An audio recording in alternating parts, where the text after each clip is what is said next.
landscapes that have been identified in the context of a changing global environment. Obviously, it's really important to hold on to habitats where the tigers are breeding and potentially can repopulate areas that will be created as corridors or rehabilitated. But what about areas where tigers could potentially expand into, where they currently don't exist, and their range, based on the maps that we have seen, was quite extensive at the turn of the century. Is there any room for the future of tigers beyond the places where they currently exist? And if so, are we waiting until the time comes for us to focus on those, or are we going to explore possible options right now to target those areas at the same time where we are targeting the areas where their population needs to be maintained? Thank you. Let me take one other point here. Hi, good afternoon. I'm Joe Lightman. I manage a project at the World Bank to protect the most important tiger conservation landscape on the island of Sumatra. And I just had a question for Keshav. If you could give us an update on the next steps of the Global Tiger Initiative. Let us know where it's going, what we can expect. We work with you in Indonesia as a partner. And it'd be good to know whether it's going to be more of an advocacy organization or a real source of finance for conservation. Okay, let me see if there's any last question on this. Okay, go ahead. We'll take one last one. Yeah, hi, my name is Dasha Jumna. I'm with the India CMU. And I have a question, actually. I think everything that we're doing is really great, but how do we operationalize it? I'm struggling a little bit with how do we get on the ground? And you were talking about the habitat area, but what is the issue there? I mean, one, I think it's the trade, obviously, the demand side, but it's also a livelihood issue for the people. So what are we going to do? Is there a way to operationalize what we're doing on the global scale? Keshav mentioned the front line. That is the front line. I mean, we're ready to help, but we need to instrumentalize it somehow. Okay, very good questions. Let me just go around this way. Eric, shall I begin with you? We'll just go this way. Well, maybe I'll pick Mohammed's question and pass the developments on to Keshav and others. I think it's a really interesting question, and looking at climate change models and where habitat might increase or be created. There's also a downside. There'll be a paper coming out in a week in a journal that looks at the fate of the tigers of the Sundarbans. This is, people know, the area on the border of Bangladesh and India, which is the last stronghold for tigers living in mangroves. And based on the different climate change scenarios from of what with sea level rise predictions will be, most of the Sundarbans will be underwater within 50 years, and there'll be significant sea level rise within the next 20 or 30. Typically, in Asian habitats, when mangroves are flooded or destroyed, you still have flooded forests behind those. But in the case of the Sundarbans, there's dense human populations right against the mangroves, so there really isn't the opportunity for mangroves to retreat back in, and so there's a good chance we'll be losing that population over the years to come.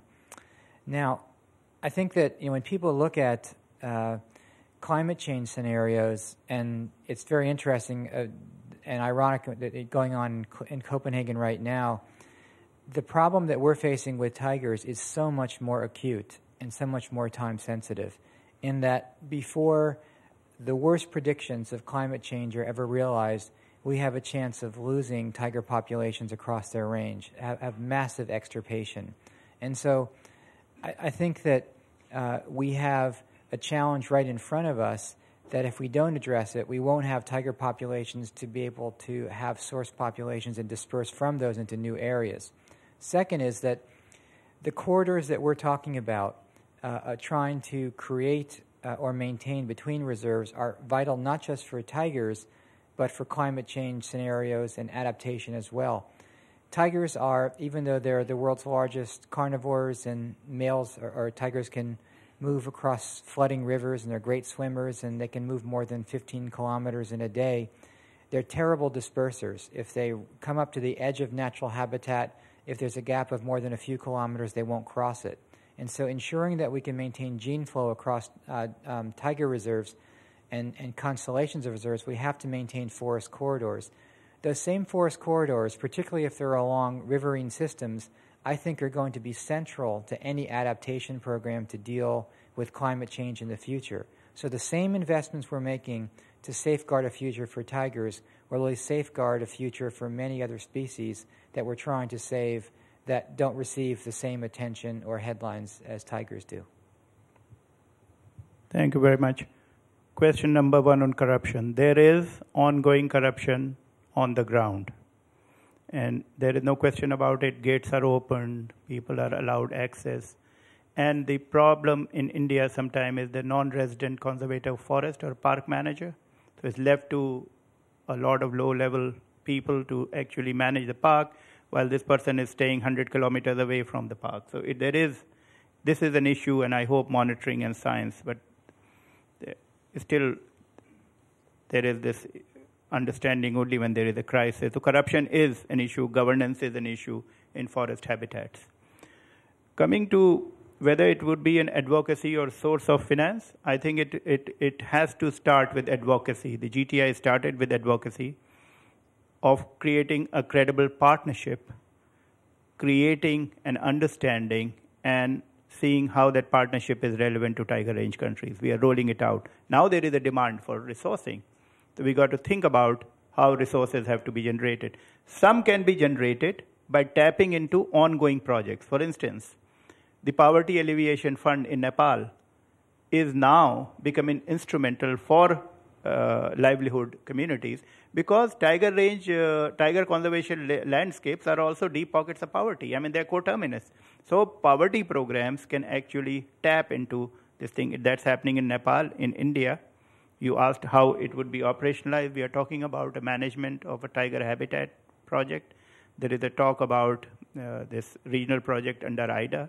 I think an IDA project regionally is possible for the Mekong region also. So it can be operationalized. We need to do some sincere, innovative thinking, and it can be done. And lastly, the potential of this RED plus of tapping into this entire concept in corridors and buffer zones as far as the degraded forests are concerned, we can generate resources. Actually, we just had a meeting with Priya Basu about innovative finance and seeing how climate technology funds and what is going to come out of Copenhagen can actually be focused and converged on tiger conservation landscape. There are 76 landscapes, and some of them are open for such potential. But there is also regional possibility. So thank you very much for this. Thank you, Keshav. Mahendra. Okay, for the question number 1 regarding the corruption in India and other countries as well, there is a huge lack of accountability. Particularly in case of India, the Indian government, the central government at least, they have allocated significant amount of money for tiger conservation because tiger is their national animal.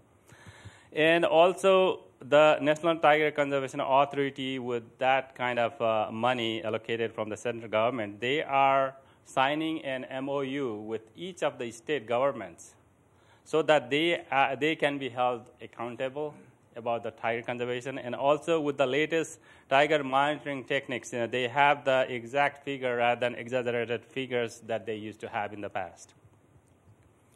And regarding the second question on balancing the habitat in the mega landscape under the development pressure, now I think we still have at least 16 or 17 huge landscape that they are interconnected, and development definitely that can go on in a smart design, with a smart design, so that there is a win-win situation.